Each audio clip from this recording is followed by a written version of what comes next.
Et si les plus grands secrets se cachaient juste sous notre nez? Et si l'une des figures mathématiques les plus connues, qu'on a tous vues à l'école, contenait en fait le plan d'une future révolution technologique? Le voilà, le fameux triangle de Pascal. On s'en souvient, la règle est toute simple, chaque nombre est juste la somme des deux qui sont au-dessus. C'est un grand classique des maths, étudié sous toutes les coutures depuis plus de 3 siècles. C'est simple, c'est élégant, et honnêtement, on pensait avoir tout compris à son sujet. Mais, et s'il suffisait de changer une seule, toute petite règle pour que cette figure si familière révèle une structure totalement nouvelle, une structure cachée, une structure qui pourrait nous donner la clé pour des ordinateurs quantiques enfin stables, des codes de cryptage inviolables, et même, oui, une mémoire parfaite pour l'intelligence artificielle. Ça paraît fou, non? Alors, allons-y, plongeons dans cette découverte. Tout commence par la révélation d'une symétrie parfaite, cachée au cœur même de ce triangle. Voici l'idée, elle est géniale de simplicité. L'hémisphère nord, eh bien, c'est notre bon vieux triangle de Pascal, celui qui repose sur l'addition. Mais ensuite, on crée son jumeau miroir, un hémisphère sud, et là, on inverse la règle. Au lieu d'additionner, on soustrait. C'est ce que le chercheur Jean-Claude Pérez appelle la version antimatière, un petit signe qui change absolument. Et voilà ce qui se passe quand on assemble les deux. Ces deux règles opposées, l'addition et la soustraction, s'emboîtent pour créer une forme d'une symétrie parfaite, le sablier de Pérez. Et attention, ce n'est pas juste une jolie image, c'est une structure mathématique qui possède des propriétés, absolument extraordinaires. Bon, maintenant qu'on a la forme, voyons ce qui la rend si puissante. Tout le secret réside dans 6 principes fondamentaux de symétrie qui émergent naturellement de sa construction. Ces 6 principes, c'est un peu les super-pouvoirs du sablier. Ils décrivent des phénomènes incroyables, comment la suite des Fibonacci apparaît en miroir, comment chaque ligne est parfaitement équilibrée, ou comment des motifs fractales hyper complexes naissent de ces règles toutes simples. On ne va pas tous les détailler, mais concentrons-nous sur 2 d'entre eux qui sont vraiment bluffants. Le premier, c'est le principe numéro 5, le verrouillage de parité parfait. L'idée est simple. Si on plie le sablier en deux, un nombre pair de la partie supérieure tombera toujours sur un nombre pair de la partie inférieure, et un nombre impair toujours sur un nombre impair. Et quand je dis toujours, c'est qu'il n'y a zéro exception, jamais. C'est un miroir numérique parfait. Et ce n'est pas fini, ça devient encore plus fou. Si on prend tous les nombres du sablier et qu'on les convertit en code binaire, vous savez, avec des 0 et des 1, un motif incroyable se révèle. Les 2 moitiés forment une double fractale de Sierpinski, l'un des objets mathématiques les plus célèbres et les plus complexes qui soient.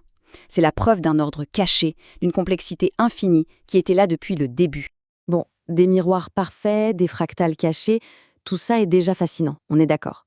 Mais ce n'est que la fondation. La découverte la plus importante, celle qui transforme cette curiosité mathématique en un véritable outil fonctionnel, elle arrive maintenant. Et cette clé qui va tout déverrouiller, qui relie toutes ses propriétés pour en faire quelque chose d'utile, c'est le théorème 7. C'est un peu la clé d'or qui ouvre la porte à tout le potentiel pratique du sablier de Pérez. Alors que dit ce fameux théorème? Il énonce une chose à la fois simple et incroyablement puissante, l'unicité globale. Ça veut dire que chaque paire de nombres face à face dans le sablier, un en haut, un en bas, est une signature numérique absolument unique. C'est comme une empreinte digitale. Il n'y en a jamais 2 identiques dans tout le sablier, qui, je le rappelle, est infini. Et attention, ce n'est pas juste une théorie, ça a été testé et à très grande échelle. Plus de 2,5 milliards de paires ont été vérifiées sur les 100 000 premières lignes.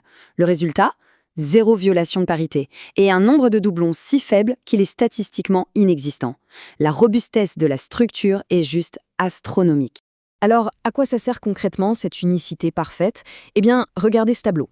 On compare la mémoire associative basée sur le sablier, la PAM, avec les technologies actuelles en IA.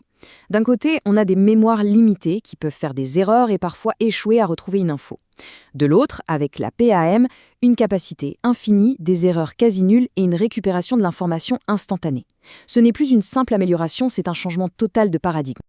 Ok, on a la clé, cette unicité parfaite.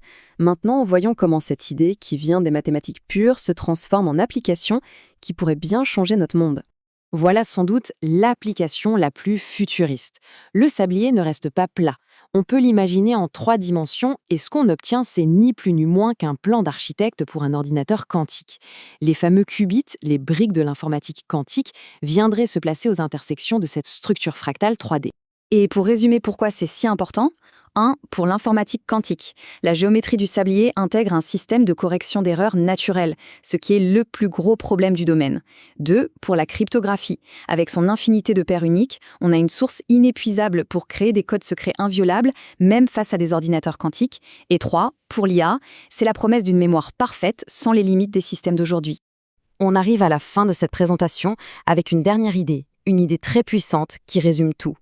Grâce à cette découverte, une forme aussi ancienne que le sablier devient le symbole non plus du temps qui passe, mais de l'informatique de demain. Comme le dit cette citation, « Le sable ne tombe plus, il calcule ». C'est une pensée fascinante pour conclure.